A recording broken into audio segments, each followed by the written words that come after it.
You feel vindicated? Yeah. There were people openly questioning if this case would go cold. Yeah. And I said numerous times, it will not go cold. An emotional Moscow police chief speaking out for the first time after the sentencing of Bryan Kohberger, sharing the challenges and pressure of those early days of the investigation. Connecting neighborhoods across the Treasure and Magic Valleys, telling stories from within our communities. This is Idaho News 6. Welcome to Idaho News 6. I'm senior reporter Don Nelson. As the dust settles on Wednesday's sentencing hearing, Bryan Kohberger's future is certain. The murderer who brutally stabbed 4 University of Idaho students will spend the rest of his life in prison. But questions remain about the past. With a strict gag order lifted, we're getting access to hundreds of investigative documents for the first time. Our Riley Shoemaker has been poring over the documents all day and joins us in just a moment with what she's learned. But first, the Kohberger case built toward a trial for more than 2.5 years before abruptly ending in a plea deal. It's easy to forget the pressure put on this small town police department in the first few weeks of the investigation.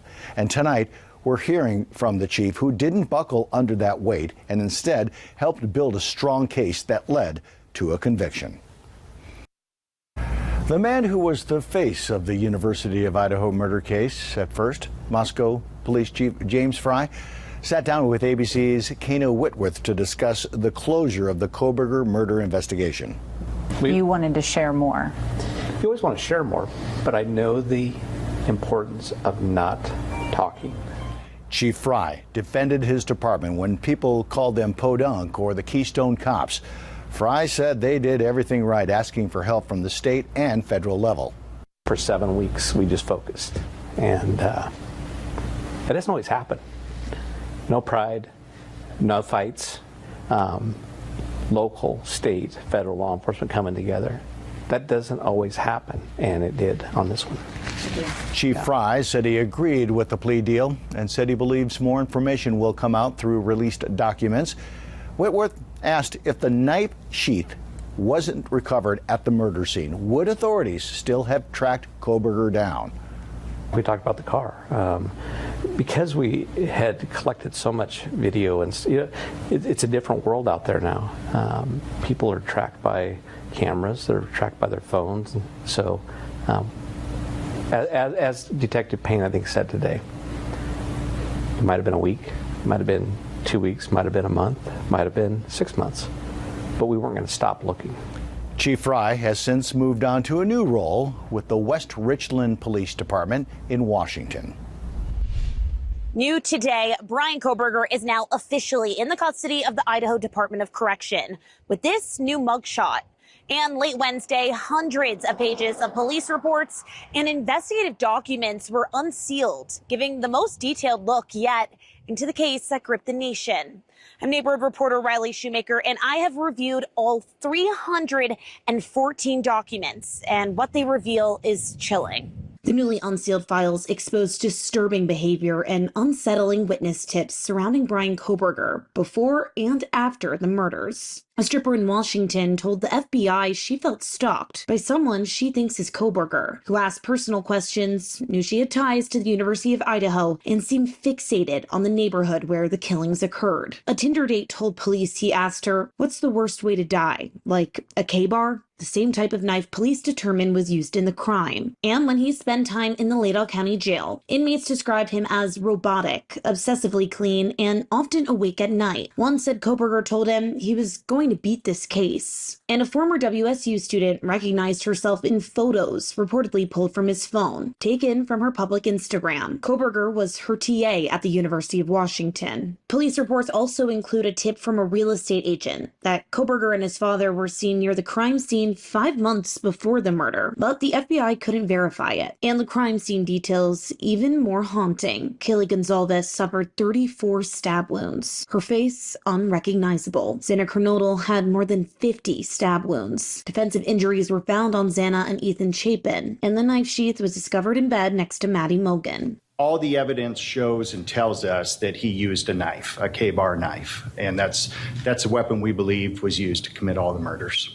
Investigators uncovered Koberger's digital footprint, filing warrants for Tinder, TikTok, Meta, Amazon, Dropbox, and more. But officials say it was effectively wiped. There was evidence that he had used software to wipe many of his devices relatively effectively, so there wasn't much evidence obtained after that. Despite the scope of evidence, investigators say they never found a known connection between Koberger and the victims. He'll serve life in prison, never eligible for parole, and we'll know more about Koberger's prison accommodations in the coming weeks. But the Idaho Department of Correction tells me right now he's going through the standard reception and diagnostic unit process, a 7 to 14-day evaluation that determines his classification, housing placement, and privileges. You can find more information on the police reports and what happened in court on Wednesday in this story on IdahoNews6.com. I'm neighborhood reporter Riley Shoemaker, Idaho News 6. This is a story we've been following for you from the very beginning, and we'll continue to track new developments to bring you the very latest. You can always find our complete coverage on IdahoNews6.com. And join us this Friday night at 10 for a special newscast. Executive reporter Karen Lair will be taking you on a deeper dive into the key evidence in the case of Bryan Kohberger. Scott Dorval with your Idaho News 6 forecast. Good evening, everyone. It is a hot Thursday evening at 94 degrees. We're right about where we should be this time of year. Sunshine, hot temperatures. This is a typical hot summer day for southwest Idaho. This is what you'd normally expect, the hottest time of the year. And so, yeah, it feels hot outside, but we expect it. Humidity, 14% seems low, but that's typically what happens when we're in the mid-90s. No real monsoon moisture around coming from the south. That may increase next week. Better chance of some storms coming in. But right now, there you see the high so far, mid-90s, 94 to 96 in the valleys, 80 to 83 at 5,000 feet around McCall. This is Silver City up here. There's some thunderstorms down to the south and remote areas. Just don't think they're going to make it far enough north. So again, enjoy the rest of your evening as it cools down to that real comfortable level around 8 or 9 o'clock tonight, and 10 o'clock real comfortable warm temperature. 64 degrees, clear skies tomorrow, just like today. Sunshine, 95 degrees. Late in the day, there could be a couple of clouds around. We'll keep you updated on that. In the meantime, let's take a look at traffic now with Isaiah Sharp. How's it looking out there, Isaiah? Unfortunately, a bit of an uptick if you are traveling westbound from Boise to Meridian. Going to take you close to 40 minutes. Sitting at 39 right now, and that congestion just still building up. And something pretty interesting right now, it is actually saying you need to take a different route from I-84. About an hour from Boise to Caldwell. Going to take you quite some time to get across town. Just be prepared for it. And a quick look at some of those traffic cameras do show that congestion is still starting to build on up. Now, I don't know if exactly this is the reason why we got so much traffic, but hey, plenty of people heading out to the Canyon County Fair. Our Leslie Solis is live out there right now, but enjoying all the festivities. How's it going, Leslie? Isaiah, it's opening day at the Canyon County Fair, and while the fair is known for carnival rides, amazing food, and live entertainment, there's also an important factor here at the fair. Right by the O'Connor Field, you'll see live exhibitors working on their animals. Now, in these animals, they're working for their livestock shows. So in the shows, you'll see dairy cows, steers, swine, goat, and sheep being prepared for these shows. Now, I've been here since Monday as these exhibitors prepare their animals' pens. And in the pens, it really was a teamwork for them. And the following day, it was go time as these exhibitors prepare their animals to get vet checked and to see if they made the weight requirements to then go into shows. It's remarkable to see what these 4-H and FFA students do to prepare these animals and to be a team, honestly. I've been taught so much throughout my time here, and these 4-H students tell me it's honestly been work 7 to 8 months of dedication and pride to them. So it really has been remarkable to be here, and as you continue to see these exhibitors now, right now I'm right by the dairy cows. There's no exhibitors at the moment since their shows were yesterday, but they're still cleaning them, making sure they're good. So it's definitely remarkable, and we'll continue to be here throughout the time. So make sure to come to the livestock shows and see what these exhibitors do and bringing awareness to this county. Now, Victoria, we're continuing to have so much fun. What can people expect coming to the fair? Yeah, if you are still wanting to join on the fun with all the livestock shows going on this weekend and the fair as well as all the rides, you're still able to get tickets online or in person at the center. Just make sure you head on over to the office for some help. And I'm your Canyon County neighborhood reporter, Victoria Rodriguez. And I'm your Caldwell neighborhood reporter, Leslie Solis, for Idaho News 6. The Ironman 70.3 triathlon is back in Boise, and I caught up with one athlete who is training to take on more than just the race. After 10 years, the Ironman 70.3 triathlon is back in Boise. I'm your Southeast Boise neighborhood reporter, Sahana Patel, here at Lucky Peak, where people from all around the country are training for this endurance race. But I caught up with one athlete who is taking on more than just a race. After surviving a stroke, he is defying all odds to participate this weekend. I thought my life was over. That's how Kevin Reinhardt describes his adjustment to reality after suffering a stroke in 2012. I was in a wheelchair. Reinhardt never had ambitions to train competitively, let alone take part in an Ironman triathlon. It's like, those guys are crazy, and now I'm one of them. His passion for racing sparked while living in Kona, Hawaii, where he volunteered for a World Championship triathlon. Whether it's part inspiration, God, craziness, I said, I could do something like this. Reinhardt is training for the Boise course that entails a 1.2-mile swim at Lucky Peak, a 56-mile bike ride through rural Boise roads, and a 13.1-mile run along the Greenbelt. Reinhardt says he trains for the 70.3-mile endurance race 3 to 4 times a week. But when it comes to race day, it's not about finishing first. I'm not competing, I'm participating.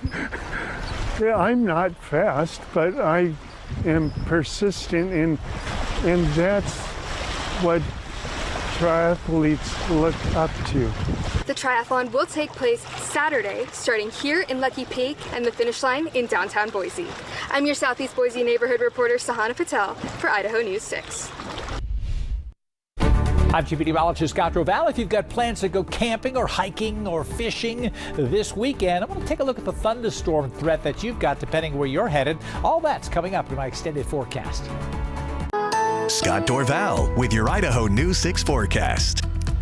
Good evening, everyone. Our seasonably hot day continues across southwest and central Idaho. The heat is on, 94 degrees in Boise. A light north breeze at 9. When the wind goes due north, it tends to bump that temperature up, so we'll see if it pops up to 95. Latest number, though, 94 degrees, 94 Caldwell, 95 Nampa. You see very consistent readings here in the mid-90s, 94 and 95 across the board, 85 at Lucky Peak, 88 in Idaho City today. You look across the whole northwest as we zoom out. There's cooler weather to the north, energy going by from west to east up here. There's a little trailing cold front that will come by like this, and you really miss us, but it's going to take this heat. This very hot weather is trying to push to the west, but it's going to just slightly nudge it down to the southeast over the weekend. That'll drop our temperature just a little bit, a couple, 2-3 degrees or so.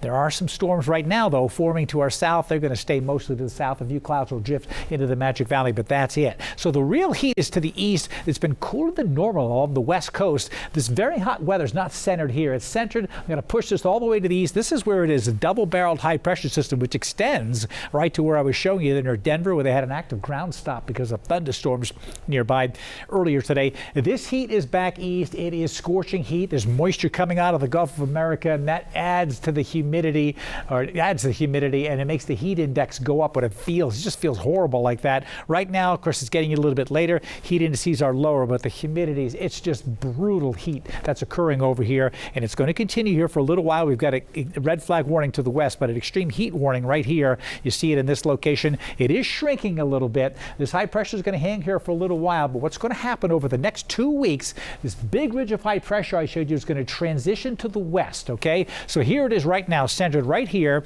I'll step to the other side. This next weekend, we're fine this weekend. Next weekend, we see a chance for some storms. It's the following weekend. So a little more than 2 weeks from now, we're talking about that high pressure that was across the east, brings all that heat to the west here. Now, we're not going to have the humidity. That doesn't come along with it because that gets caught cut off. But if this happens here, this looks a very powerful high pressure system. And if it's centered right where this is, right in this center location there, that's when the Treasure Valley gets close to 106, 107, 108, even 110 is not out of the question, although 111 is the highest it's ever been. I'm not saying that's going to happen, but that's what has to be in place for that to happen. And so we have that major element of that high pressure ridge if it makes it here in a couple weeks. So keep you updated. This weekend in McCall, Saturday, Sunday, 81, 82, a couple of clouds, slight chance for thunderstorm. Just the key here. Just a few clouds drifting by tonight, and don't be surprised tomorrow morning. This chart shows maybe a couple of clouds tomorrow morning. Then after that, just a stray chance for a shower or storm, just weakening as it goes towards Canyon County tomorrow. I think tomorrow is going to be a lot like today. In fact, almost a carbon copy, with temperatures 95, maybe 2 degrees hotter in the Western Valley, around 96 degrees. So seasonably hot weather will continue. It'll be hot in the mountains as well. My extended forecast dipping it just a couple of degrees on Saturday and Sunday, 93, 92, sunshine mixed in, and then hot Monday, heat peaking near 100 on Tuesday and Wednesday. The Antique and Classic Boat Society is gearing up for a show in McCall. Idaho News 6 Allergy Report is brought to you by Boise Valley Asthma and Allergy Clinic. The allergy report shows the pollen count hasn't even changed. The only change is, this is a subtle change. The number is still the same at 13, but the pollen grains have changed just a little bit, really almost just like yesterday. Pollen almost not an issue, not a factor at all, as we're in the lower part of the low category. And again, hoping this carries right through the weekend. Idaho Back Roads, brought to you by Treasure Valley Subaru. The Antique and Classic Boat Society is hosting a show in McCall on the first weekend of August. I'm your Idaho Backroads neighborhood reporter, Steve Denton. I'll introduce you to two locals here in the Treasure Valley, and I'll show you their boats and why they're so passionate about this show. Bill Cole has a 1947 Chris Craft rocket named Rocket Song. It's one of only 1,000 ever made, featuring a hull made out of cedar and a deck with 2 different types of African mahogany. When I first brought it home, my wife said, "What did you do?" And then I took her for a ride in it, and now I can't keep her out of it. So it's just a lot of fun just to run around. And they all sound really, really good. Jeffrey Hendricks has a 1940 Crisscross 16-foot special race boat. Only 167 of these were ever made. Jeffrey refurbished it with 90% new wood and finished it in January to earn its name. A long time. That's one of the reasons for the name. The name is about time. On Friday, August 1st and 2nd, the Payette Lakes chapter of the Antique and Classic Boat Society will host their annual Classic Wooden Boat Show in McCall. Saturday's the big day. That's when everybody's in the water and everything's happening. We do a little boat parade. I'll have more information on the club and the event on our website. I'm your Idaho Backroads neighborhood reporter, Steve Dent, for Idaho News 6.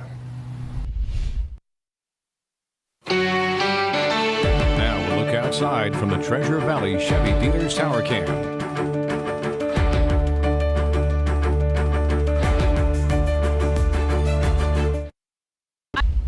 Final check at that forecast coming up for tomorrow, a day just like today. Whatever you had today, you will likely see again tomorrow. Mid-90s for highs in the afternoon, 1 degree hotter than normal for Boise, and a slight dip in the temperature, a few degrees for Saturday and Sunday. Could be a little cloud cover in the afternoon, and a chance for some mountain storms Friday and Saturday. Just an isolated chance to get real hot, close to 90, or I should say close to 100 degrees for the middle part of next week.